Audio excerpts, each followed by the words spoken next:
Good morning students. आज का विषय है परंपरागत और आधुनिक राजनीति विज्ञान दृष्टिकोण में परिभाषा का अंतर। मैंने आप लोगों को आधुनिक राजनीति विज्ञान और परंपरागत राजनीति विज्ञान दोनों की ही परिभाषाओं के बारे में बताया है। अब आज हम करेंगे इन दोनों की कंपैरेटिव स्टडी, तुलनात्मक अध्ययन। राजनीति विज्ञान की परिभाषा के बारे में परंपरागत व आधुनिक दृष्टिकोणों में अत्यधिक अंतर है। परंपरागत दृष्टिकोण के प्रमुख प्रतिपादक गैटल, गार्नर, गिलक्राइस्ट, लीकॉक, लास्की ये सारे हैं। और ये जो परंपरागत दृष्टिकोण है, इसके अनुसार राजनीति विज्ञान ऐसा विषय है जो राजनीतिक संस्थाओं जैसे कि राज्य सरकार, इनका औपचारिक अध्ययन करता है, इनका फॉर्मल स्टडी, उनके ऊपर के ढांचे की अध्ययन करता है। लास्की के अनुसार यह राजनीतिक संस्थाओं के संदर्भ में व्यक्ति के राजनीतिक जीवन का अध्ययन भी करता है। जो राजनीतिक संस्थाएं हैं, राज्य सरकार के जो 3 अंग हैं और जो अन्य औपचारिक संस्थाएं हैं, उनका अध्ययन करना परंपरागत राजनीति विज्ञान के क्षेत्र में आता है। लेकिन लास्की कहते हैं कि इन संस्थाओं के संदर्भ में व्यक्ति के राजनीतिक जीवन का अध्ययन भी ट्रेडिशनल पॉलिटिकल साइंस करता है। आधुनिक दृष्टिकोण का मत है कि परंपरागत परिभाषाएं स्वयं में अपूर्ण है, क्योंकि वे विषय का मात्र सैद्धांतिक, विधिक और दार्शनिक अध्ययन करती हैं। कैसे अध्ययन करती हैं ट्रेडिशनल पॉलिटिकल साइंस? क्या आलोचना कर रहे हैं आधुनिक राजनीति शास्त्री? वो ये कहते हैं कि परंपरागत परिभाषाएं अपने आप में अपूर्ण है, इनकम्प्लीट हैं, क्योंकि वे सैद्धांतिक खाली प्रिंसिपल के रूप में, कि जैसे मान लीजिए कि एग्जीक्यूटिव का स्टडी किया, आपने कार्यपालिका का अध्ययन किया, तो जो कॉन्स्टिट्यूशन में लिखा हुआ है, जो फॉर्मल स्ट्रक्चर है, ऊपर का जो ढांचा है, उसको हम समझ रहे हैं कि हाँ कैसा है, कार्यपालिका है, उसका सिलेक्शन कैसे हो रहा है, उसके अपॉइंटमेंट कैसे हो रहे हैं, उसके प्रोसेस क्या है, आपने वो सारी चीज़ें देख ली। तो उनका अध्ययन विधिक हो सकता है, दार्शनिक है, सैद्धांतिक है, और वो औपचारिक हैं। लेकिन वास्तविकता में हम क्या चाहिए? जो यथार्थ, वस्तुनिष्ठ और वैज्ञानिक अध्ययन हो। ये आधुनिक राजनीति शास्त्रियों का मानना है। और आधुनिक राजनीति शास्त्री के एग्जाम्पल्स कौन हैं? जैसे कैटलिन, लासवेल, पावेल, स्टीवेंसर आदि।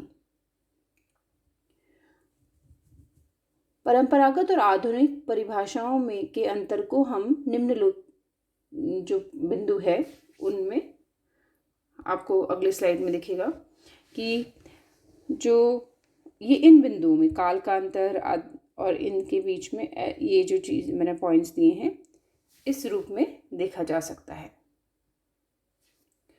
पहला, काल का अंतर। परंपरागत परिभाषाएं मुख्यतः द्वितीय विश्व युद्ध के पहले प्रचलन में थी, लेकिन द्वितीय विश्व युद्ध के बाद आधुनिक परिभाषाओं को महत्व दिया जाने लगा है। जो काल है, जो समय है, वो हम इस तरह से बांट सकते हैं कि द्वितीय विश्व युद्ध परंपरागत राजनीति शास्त्र का, और द्वितीय विश्व युद्ध के बाद आधुनिक राजनीति विज्ञान का काल है। दूसरा पॉइंट ऑफ डिफरेंस जो है, जो अंतर है, हम इस रूप में देख सकते हैं: आदर्शवादी तथा यथार्थवादी दृष्टिकोण का अंतर। जब मैंने आपको परंपरागत राजनीति विज्ञान की फीचर्स करवाए थे, विशेषताएं करवाए थे, तो मैंने आपको बताया था कि वो प्रमुखतः आदर्शवादी अध्ययन है। परंपरागत परिभाषाएं राजनीति विज्ञान के अध्ययन में मूल्यों को महत्व देती हैं, वैल्यूज़ को महत्व देती है, अतः वे व्यक्तिनिष्ठ अध्ययन पद्धति को स्वीकारती हैं। उन अध्ययन पद्धति को मान्यता देती हैं जो व्यक्तिनिष्ठ है, जहाँ पर व्यक्ति की व्यक्तित्व, उसकी सोच, उसके पूर्वाग्रह, उन सब का रोल रहता है, उन सब का प्रभाव रहता है। लेकिन आधुनिक परिभाषाएं राजनीति विज्ञान के अध्ययन में मूल्य निरपेक्षता को स्वीकारती है और वो वस्तुनिष्ठ अध्ययन पद्धति को उचित मानती है, बजाय व्यक्तिनिष्ठ के वो वस्तुनिष्ठ, यानी जो ऑब्जेक्टिविटी कि आपका जो भी दर्शन है, व्यक्ति के अध्ययनकर्ता के दर्शन, उसकी मान्यताएं, उसके मूल्य, उसके पूर्वाग्रह, उसके अध्ययन पर असर ना डाले। और जो परंपरागत परिभाषाएं हैं वो आदर्श को स्थापित करने में, आदर्श के अनुरूप पूरे डिस्कशन को ढालने में ज़्यादा विश्वास रखती है। आप प्लेटो को पढ़ेंगे और इनको पढ़ेंगे तो आप ये देखेंगे कि कैसे आदर्श राज्य को स्थापित करने के लिए पूरी एक व्यवस्था उन्होंने दी और पूरा उनकी जो सोच है वो उसी पर, उनका जो अध्ययन है वो उसी पर आधारित रहा। इसके विपरीत आधुनिक राजनीति शास्त्र जो है वो तथ्यों के अध्ययन की तरफ ध्यान देता है, ना कि आदर्श के बारे में। जो तीसरा पॉइंट है, औपचारिक एवं अनौपचारिक अध्ययन का अंतर। इस आधार पर भी हम इन दोनों का अंतर देख सकते हैं कि परंपरागत परिभाषाएं राजनीतिक संस्थाओं के विधिक अध्ययन पर बल देती है, जो कानूनी अध्ययन है उसके अध्ययन पर बल देती है, किंतु आधुनिक परिभाषाएं इन राजनीतिक संस्थाओं के वास्तविक क्रियाकलाप के अध्ययन पर बल देती है और इस दृष्टि से वे उन समस्त प्रक्रियाओं व प्रभावों के अध्ययन को भी आवश्यक मानती है जो इन संस्थाओं को व्यवहार में प्रभावित करते हैं। यानी जो ट्रेडिशनल पॉलिटिकल साइंस के लोग हैं वो किसी भी जो राजनीति व्यवस्था का जब अध्ययन करेंगे तो वो उसके औपचारिक अध्ययन करेंगे, उससे रिलेटेड जो कानून है, जैसे ह्यूमन राइट्स हैं, मानव अधिकार की हम बात करते हैं तो मानव अधिकार हमारे कॉन्स्टिट्यूशन ने भी दिए हैं। ब्रिटिश कॉन्स्टिट्यूशन ब्रिटिश सिस्टम में भी हैं, यूएसए के सिस्टम में भी हैं, तो सभी जगह इसका प्रचलन है। लेकिन ह्यूमन राइट्स किस हद तक किसको कितने मिले हैं, वास्तविकता क्या है, पेपर पे जब हम कानूनी तौर पर देखते हैं, जब हम औपचारिक तौर पर देखते हैं तो वही अधिकार एक यूएस सिटीजन को मिले हुए हैं, वही अधिकार इंडियन सिटीजन को मिले हैं, उसी तरह के जो मौलिक अधिकार है ब्रिटिश सिटीजन को भी मिले।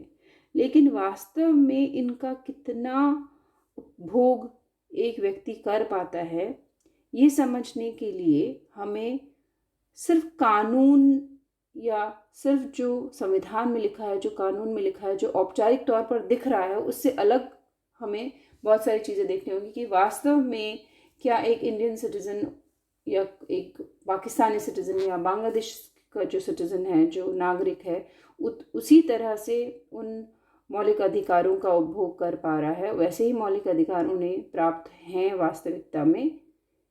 ये कानूनी स्थिति और वास्तविक स्थिति बिल्कुल भिन्न हो सकती है। तो जो ट्रेडिशनल पॉलिटिकल साइंस होगा, जो परंपरागत राजनीति शास्त्री होंगे, वो उसके सिर्फ औपचारिक ढांचे को देखेंगे, उसके सिर्फ विधिक ढांचे को देखेंगे तो ऊपरी तौर पर सारे सेम दिखेंगे, लेकिन वास्तविकता क्या है कि ऐसा नहीं है।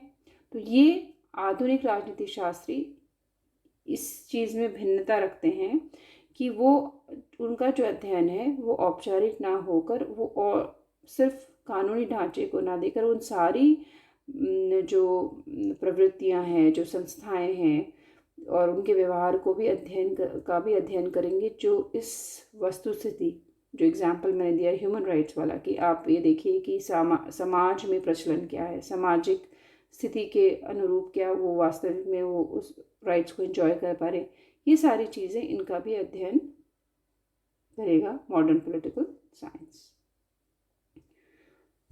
तो ये हम ये कह सकते हैं कि राजनीति विज्ञान की परिभाषा के बारे में परंपरागत राजनीति विज्ञान की तुलना में आधुनिक दृष्टिकोण श्रेष्ठ है, लेकिन आधुनिक दृष्टिकोण में भी काफ़ी चीज़ें परिवर्तन की आवश्यकता है।